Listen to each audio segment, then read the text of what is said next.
Okay guys, 30-20 শেষ হয়ে গেছে। 23 রানে আমরা জয়লাভ করেছি, কিন্তু আজকে অনেক কিছু পয়েন্ট আছে, ছোট ছোট পয়েন্ট আছে যেটা নিয়ে কথা বলা আমাদের দরকার। কারণ এটা আমাদের একদম নতুন টিম, ইয়াং টিম, এটা আমাদের ফিউচার জেনারেশন যারা আমাদের ভারতীয় ক্রিকেটকে এগিয়ে নিয়ে যাবে। তো আজকে প্রথমেই বলে রাখি, টিমে কিছু পরিবর্তন হয়। রিয়ান পরাগ, মুকেশ কুমার এবং ধ্রুব জুরেল বাইরে বাদ হয়ে যায়। তার জায়গায় আছে যশস্বী জয়সওয়াল, শিবম দুবে এবং সঞ্জু স্যামসন। ঠিক আছে, যশস্বী জয়সওয়ালটা ঠিকই ছিল, ওটা আসতে কিছু করার নেই। এবং ধ্রুব জুরেল দুটো টি20তে একটাতেও রান পায়নি। রিয়ান পরাগ সেকেন্ডটাতে চান্স পায়নি, ঠিক আছে।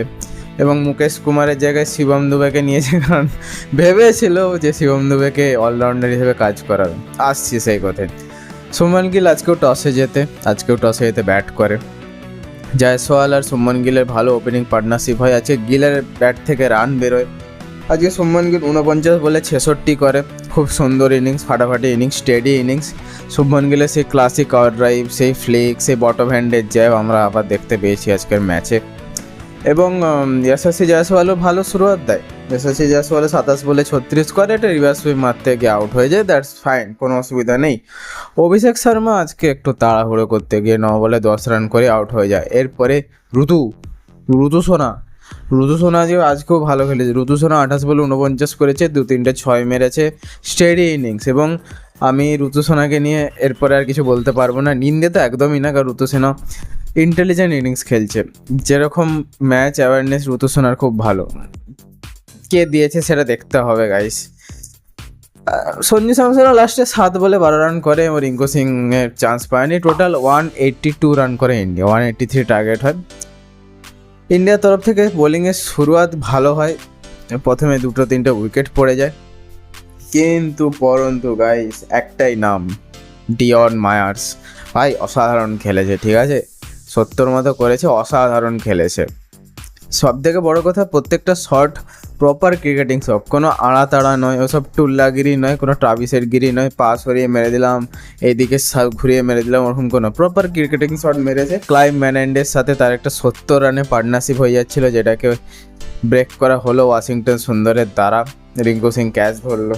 আরেকটা অলরাউন্ডার তৈরি হচ্ছে আমার মতে ওয়েলিংটন মাসাকাদসা। হ্যামিল্টন মাসাকাদসা আগে ছিল গাইস, এবার ওয়েলিংটন মাসাকাদসা, ঠিক আছে। বল ভালো করে, ব্যাটে হাতে শট আছে, ইয়াং আছে, এখনও অনেক টাইম আছে।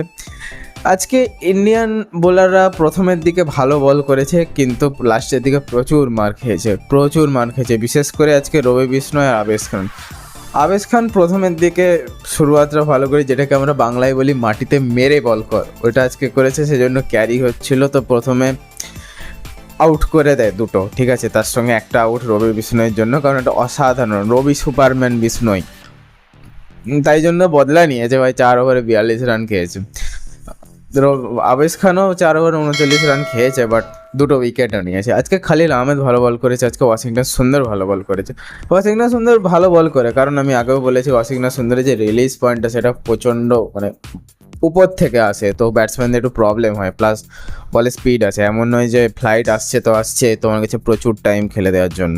সিরিজ আমরা 2-1 এগিয়ে গেছি, কোনো অসুবিধা নেই, এটাই হওয়ার ছিল, অবাক হওয়ার কিছু নেই। আমরা ওয়ার্ল্ড চ্যাম্পিয়নের মতো খেলেছি, কিন্তু পরন্তু আজকে পারফরমেন্স দেখে জিম্বাবুয়ের আমি খুশি, ব্যাটিং পারফরমেন্স থেকে আমি খুশি। ডিয়ন মায়ার্সের ভবিষ্যৎ আছে, ছেলে এখন ইয়াং, চশমা পরে ছিল ভাই, সেরা ইনিংস খেলেছে, ফাটাফাটি ইনিংস খেলেছে। ওয়েলিংটন মাসাকাদসা এই প্লেয়ারটার উপরেও আমার নজর থাকবে, ব্যাট বল দুটোই ভালো করে, বিশেষ করে যারা ফাস্ট বোলিং অলরাউন্ডার হয় না, তাদের প্রতি আমার একটু বেশি ন্যাক্ট থাকে, আমাদের ইন্ডিয়ার পান্ডিয়ার মতো। তো দেখা যাক পরের ম্যাচ আসুক, আশা করছি এরপরে 2টো ম্যাচও নিয়ে আমাদের খুব একটা অসুবিধে হবে না, আমরা 4-1 সিরিজ জিতবো। এবার যদি কোনো অঘটন না ঘটতেই পারে গাইস, স্পোর্টস। ভিডিও ভালো লাগলে ভিডিওকে লাইক করবে, 2 গোটের নাম নিয়ে ভিডিওকে সাবস্ক্রাইব করে যাও। কি মনে হয় যে এরপরে শ্রীলঙ্কা সিরিজে যে 2 ক্যাপ্টেন আমাদের নির্বাচিত হয়েছে, তাদের নিয়ে তোমার কি মতামত কমেন্ট করে যাও ও সাপোর্ট করো গাইস, ভাই আছে তোমাদের সাথে।